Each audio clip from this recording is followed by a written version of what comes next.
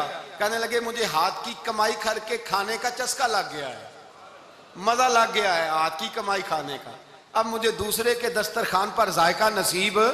ہمارے معاشرے کا تو المیہ ہے، لوگوں کو لذت ہی دوسرے کے دسترخوان پہ آتی، مفت کی روٹی کا ذائقہ نصیب ہوتا ہے۔ مجھے اپنے ہاتھ کی کمائی کا ذائقہ لگ گیا ہے، اب میں وہاں نہیں جاتا۔ کہتے ہیں میں پلٹنے لگا تو بابے نے بلایا، کہنے لگا ادھر آ یار۔ میں گیا تو اس نے 5 آنے نکالے، کہنے لگا حاتم طائی کا جو بندہ لنگر پکانے والا ہوا نا، یہ 5 آنے اسے دے دینا، حاتم طائی کو ضرورت نہیں میرے پیسوں، تو بڑا امیر آدمی ہے، یہ اس کو دے دینا 5 آنے لنگر والے کو، اور اس کو کہنا بڑے بڑے نیک لوگ آئے ہیں دعوت میں، 5 آنے میرے بھی شامل کر لیں، اور میرے ہاتھ کی کمائی چلو میری بھی روٹی کوئی کھا لے گا، کوئی اچھا آدمی میرے حصے کے میرے دیے ہوئے پیسوں سے لقمہ کھا لے گا تو اجر مل جائے گا۔ حاتم طائی کہتا ہے میں نے کھینچ کے نقاب اتارا اور بابے کو کہا یار سینے سے لگ جا، میں تو مالدار ہو کے سخی ہوں، تو غریب ہو کے بڑا سخی ہے، تو غریب ہو کے بڑا سخی ہے، تیرے اندر اتنی خودداری عزت نفس۔ میرے بھائی جس کا ہاتھ پھیلا ہوا ہے اس کا سمٹے گا نہیں، جس کا ہاتھ پھیلا ہوا ہے اس کا سمٹے گا نہیں۔ جس آدمی نے، میرے نبی پاک صلی اللہ علیہ وسلم نے فرمایا جس نے اپنی ذات پر سوال کا دروازہ کھول لیا، اس نے اپنے اوپر فقر کا دروازہ کھول لیا۔ سوال کا مجھے دے دو، مجھے دو لائنیں لگی ہوئی ہیں۔ بھائی یاد رکھیں، اس بات کو ضرور سمجھیں، خودداری پیدا کریں، عزت نفس پیدا کریں، وقار پیدا کریں، اپنے اندر توانائی پیدا کریں، 2 ہاتھوں سے محنت کر کے جد و جہد کر کے آگے بڑھیں، بلکہ کھائیں بھی کھلائیں بھی، اپنے اوپر بھی خرچ کریں، اللہ کے دین کے لیے بھی خرچ کریں، اپنی زندگی وقار والی بنائیں۔ ایک وقت نہیں، 18 گھنٹے کی مزدوری کریں۔ میرے حبیب پاک علیہ السلام نے فرمایا جو بندہ سویرے مزدوری کرنے گیا اور شام کو تھک کے سو گیا، اللہ اس کے سارے گناہ معاف فرما دے گا۔ وہ تھکا کس لیے؟ بولے نفل پڑھ کے نہیں تھکا، تلاوت کر کے نہیں تھکا، مزدوری کر کے تھکا۔ مزدور کو حضور نے حقوق دیے، مزدور تو بڑا قیمتی ہے۔ نبی پاک کے زیادہ تر صحابی کاشتکار تھے، زیادہ تر صحابی حضور کے کاشتکار تھے، کھیتی باڑی کرتے، مزدوری کرتے تھے اپنے ہاتھوں سے، اور جتنے باقی بھی صحابہ تھے مالدار، حضرت عثمان غنی بھی اپنے ہاتھوں سے کام کرتے، حضرت علی المرتضیٰ بھی دست مبارک سے کام کرتے تھے، ابو بکر صدیق بھی خود جاتے تھے بکریوں کا دودھ دھو کے لاتے۔ یہ ہمارے آج کے زمانے میں مسئلہ ہوا ہے کہ جو امیر آدمی ہے وہ کوئی ہاتھ ہی نہیں ہلائے گا، کچھ نہیں کرے گا۔ بھائی محنت کریں، جد و جہد کریں، اپنے اندر یہ جذبہ پیدا کریں کہ آج کے بعد لینا نہیں دینا ہے انشاءاللہ تعالی۔ اور نوجوان بالخصوص اتاریں یہ غفلت کا پردہ، یہ غفلت ہے۔ اپنی دنیا آپ پیدا کر اگر زندوں میں ہے، سر آدم ہے، ضمیر کن فکاں ہے زندگی۔ میرے بھائی وقار کے ساتھ سر اٹھا کے وہی بندہ جیے گا جو، اور پھر مزدور اگر اپنے آپ کو وقار دیتا ہے، اللہ اور اس کا رسول اسے وقار دیتے ہیں، تو ہمیں مزدور کو وقار نہیں دینا چاہیے؟ دینا چاہیے نا جی۔ تو مزدور کو عزت دیں، وقار دیں، جس آدمی کو محنت کرتا دیکھیں اس کی حوصلہ افزائی کریں، اس کو تھپکی دیں کہ تو بڑا اچھا آدمی، اور جو کام کاج نہیں کرتا ان کو سمجھائیں۔ بچے، اصل بچوں کی تربیت، جو لوگ جائیدادیں بنا کے جاتے ہیں نا، اور بچے ان کے کاہل ہوتے ہیں، کچھ نہیں کر سکتے، ان کی جائیدادیں اجڑ جاتی ہیں، بک جاتی. اور جو بچہ تعمیر کر کے جاتے ہیں، جو اپنے بچے کو اعلیٰ صلاحیت سکھا کے جاتے ہیں، ان کی جائیدادیں ختم نہیں ہوتی، ان کی پہلے سے زیادہ بڑھ جاتی. اس لیے کہ یہ وہ والا صنعت لگا کے گئے ہیں جو آگے کی طرف بڑھے گی. تو زیادہ جد و جہد کریں اپنی اولاد کو ادھر لگانے کی.